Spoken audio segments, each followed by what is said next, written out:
ಜಿಲ್ಲೆಯಲ್ಲಿರುವ 2.5 ಲಕ್ಷ ಹೆಕ್ಟೇರ್ ಏನು ಕೃಷಿ ಭೂಮಿ ಇದೆ, ಅಷ್ಟರಲ್ಲಿ ಕೂಡ ಈ ವರ್ಷ ಬಿತ್ತನೆ ಆಗಬೇಕು, ಒಳ್ಳೆಯ ಬೆಳೆ ಬರಬೇಕು ಅಂತ ನಾನು ಮತ್ತು ನಮ್ಮ ಎಲ್ಲ ಕೃಷಿ ಇಲಾಖೆಯವರು ಎಲ್ಲ ಸಿದ್ಧತೆಗಳನ್ನು ಮಾಡಿದ್ದೀವಿ. ಏನು ನಮಗೆ ಬಿತ್ತನೆ ಬೀಜಗಳು ಒಂದು 28,000 ಕ್ವಿಂಟಾಲ್ ಬೇಕಾಗುತ್ತದೆ. 20,000 ಶೇಂಗಾ ಬೇಕು, 3,500 ರಾಗಿ ಬಿತ್ತನೆ ಬೀಜ ಬೇಕು. ಅಷ್ಟು ದಾಸ್ತಾನು ನಮ್ಮ ಹತ್ರ ಇದೆ. ನಮ್ಮ ರೈತ ಸಂಪರ್ಕ ಕೇಂದ್ರ 50 ಹೋಬಳಿಯಲ್ಲಿರುವ ರೈತ ಸಂಪರ್ಕ ಕೇಂದ್ರದಲ್ಲಿ ಇದೆ. ಅದು ಇಲ್ಲದೆ ಪ್ಯಾಕ್ಸಲ್ಲಿ ಕೂಡ ಇದೆ. 11 ಹೆಚ್ಚುವರಿಯಾಗಿ ವಿತರಣೆ ಮಾಡಿ ಕೂಡ ಕೇಂದ್ರವನ್ನು ನಾವು ಪ್ರಾರಂಭ ಮಾಡಿದ್ದೀವಿ.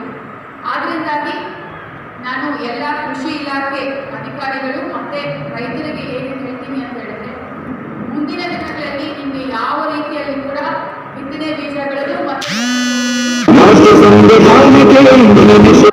ಸಾಕಷ್ಟು ದಾಸ್ತಾನಿದೆ.